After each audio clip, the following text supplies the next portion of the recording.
Welcome to another VoiceCon video. My name is Eric Krapf. I'm the program co-chairman of VoiceCon, and I'm also the editor of NoJitter.com, the editorial website for VoiceCon.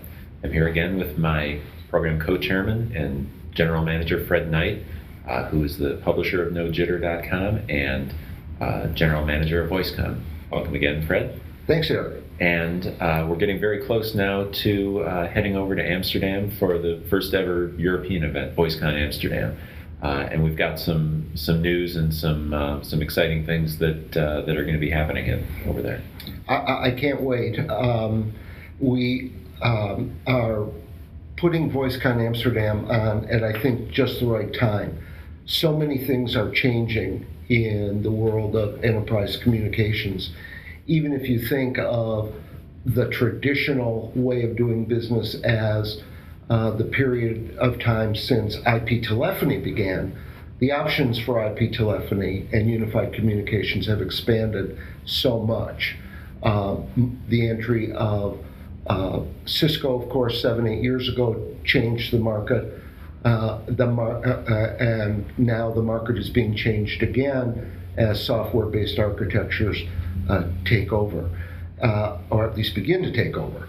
In fact, maybe you want to bring us up to date on the news that we expect to hear from Microsoft at VoiceCon Amsterdam. Well, yeah, we're going to have a keynote, as we've mentioned before, from Eric Swift of Microsoft. And in the past week or so, Microsoft has let it be known that they will be releasing some of the details on Release 2 of Office Communications Server, OCS. That's something that's been anticipated for some time now, and Gurdeep Singh Paul, who runs the Unified Communications group at Microsoft, has said publicly that they're going to, for the first time at VoiceCon Amsterdam, talk about what some of the details of that will be.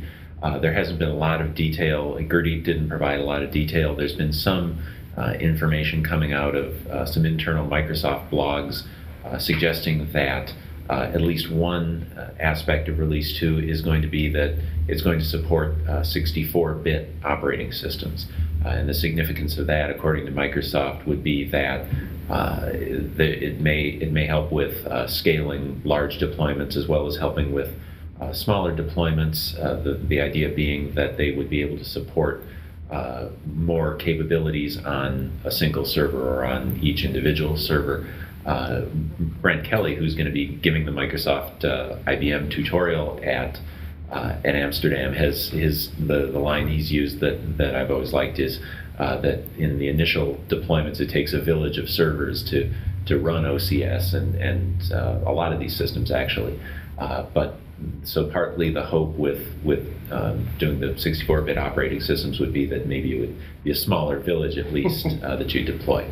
So that's kind of some of the details, and we'll obviously hear more about it at the show. I think, again, the larger issue is just Microsoft's presence and the position that they have as incumbents in so many enterprises. Of course, we'll have one of Microsoft's banner customers for OCS in Johan Krapf of Royal Dutch Shell also keynoting, and we expect him to give us an update on that deployment and on, in the real world, what are you able to do with OCS these days? So that's really going to be another thing that I'm really looking forward to. Well, I have to tell you, I'm thrilled that Microsoft has decided that VoiceCon Amsterdam is the right venue to reveal OCS Release 2 to the world. And I think it indicates that VoiceCon Amsterdam, even though we're yet to open the doors, has a chance of really having an impact from its very first event. I guess I also want to mention the fact that along with Microsoft, KPN, which is the home carrier network operator in the Netherlands, the largest, and one time, of course, was the monopoly carrier, is also planning to reveal a major initiative in the unified communications space, really how, from a network operator standpoint, it can bring together all of the elements of unified communications, mobility, presence, all of the rest. So we're off to a good start, even though we haven't really opened the door yet. I'm also happy to announce that since the last time we produced one of these VoiceCon videos, the participants in the demo pavilion have grown. Cisco will be on the show floor, as will Alcatel-Lucent and Nortel, in addition to the sponsors and exhibitors that have been on the website, listed on the website for some time. Anybody wishing to get more detail about who's going to be on the demo pavilion floor, the topics that we're going to be discussing, please visit our website, www.voicecon.eu. And in addition to being on the show floor, Cisco is also going to be represented on the keynote stage. We've got Joe Burton, who's their CTO for Unify Communications.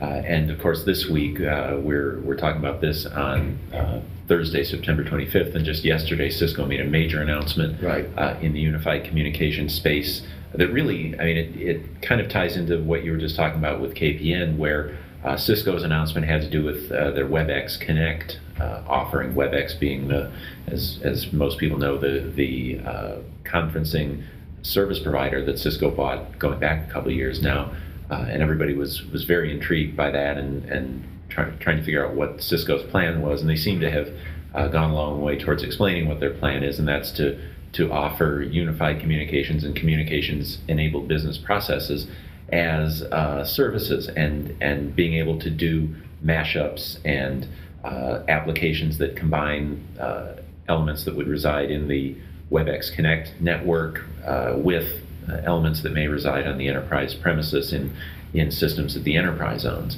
I don't know the detail of KPN yet, but certainly Cisco has already announced Verizon as one of its partners here in the US, at least, for offering this WebEx Connect. And so the whole issue of hosted services and outsourcing at least some of your communications capabilities to service providers, whether it's a telco or some other type of service provider, that issue, after really not being there in IP telephony in the early years, is going to come roaring back.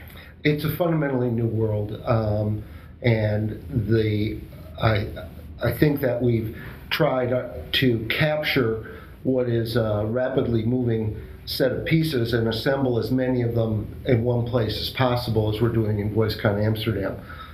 We'll have keynotes from KPN, from Siemens, from Microsoft. We'll have, in addition to Royal Dutch Shell, the European firm Ingenico giving a case study on the keynote stage. We'll have a VoiceCon Summit that takes a look at the software-based architectures and the migration to that, both by the network operators as well as the equipment and software providers. It's a very unique time in the history of enterprise communications, and I really look forward to our week in Amsterdam. And we hope that you'll join us. Again, the URL is www.voicecon.eu. I hope you'll go there and take a look at what we have to offer, and join us October 14th to the 16th at the RAI in Amsterdam. Thank you very much.